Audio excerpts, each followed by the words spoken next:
அன்னைக்கு சாயங்காலம் ஆயனர்கிட்ட சிவகாமி தனியா வந்து, அப்பா நான் கல்யாணம் செஞ்சுக்கணும்னு சொன்னீங்களே, அதுக்கு தேவையான ஏற்பாடுகளை செய்யுங்கன்னு சொன்னான்.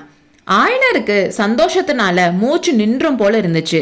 சிவகாமிய பார்த்து, அதுக்கு என்ன குழந்தாய், கூடிய சீக்கிரமே உனக்கான மாப்பிளைய முடிவு பண்ணி கல்யாணம் பண்ணி வைக்கிறேன்னு சொன்னாரு.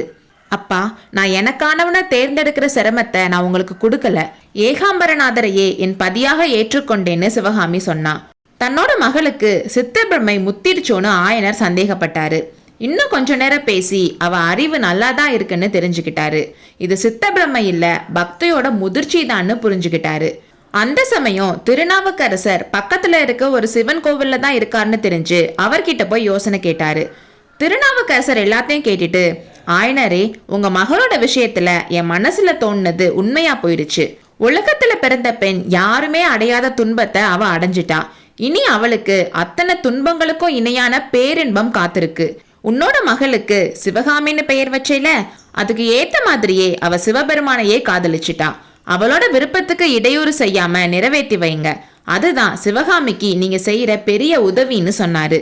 வாதாபி வெற்றி கொண்டாட்டங்கள் எல்லாம் ஒரு மாதிரி அடங்கினதுக்கு அப்புறம் 3 மாசம் கழிச்சு ஒரு நல்ல நாள்ல ஏகாம்பரநாதரோட கோவிலுக்கு ஆயனரும் சிவகாமியும் இன்னும் கொஞ்சம் பேரும் வந்தாங்க.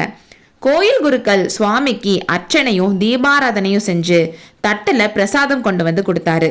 அந்த தட்டுல பழம், பூ, விபூதி, குங்குமம், இது கூட ஆயனர் முன்னாடியே சொல்லியிருந்த மாதிரி திருமணத்துக்குரிய திருமாங்கல்யமும் இருந்துச்சு.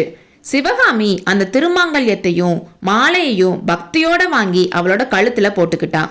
அதுக்கப்புறம் இறைவனோட சந்நிதியில அவ ஆட ஆரம்பிச்சா. கொஞ்ச நேரம் ஆனந்த பரவசமா ஆடினான். அதுக்கப்புறம் முன்னம் அவனுடைய நாமம் கேட்டால் மூர்த்தி அவனிருக்கும் வண்ணம் கேட்டால்ன்ற திருநாவுக்கரசரோட திருப்பதிகத்தை பாடிக்கிட்டே அதுக்கேத்த மாதிரி ஆட ஆரம்பிச்சா. அவ ஆட ஆரம்பிச்ச கொஞ்ச நேரத்திலேயே மக்கள் கூட்டம் அங்க வர ஆரம்பிச்சிச்சு.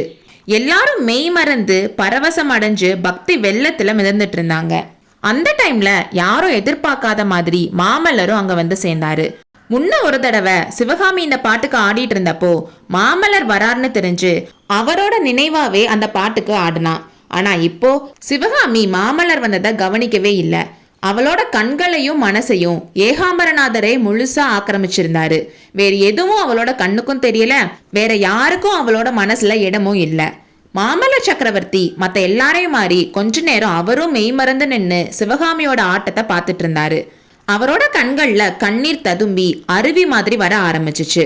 தான் பல்லவ சக்கரவர்த்தினும் பக்கத்துல இருக்கவங்க தன்னை பாப்பாங்கன்னு தெரிஞ்சும் யாருக்கும் தெரியாத மாதிரி அங்கிருந்து கிளம்பிட்டாரு.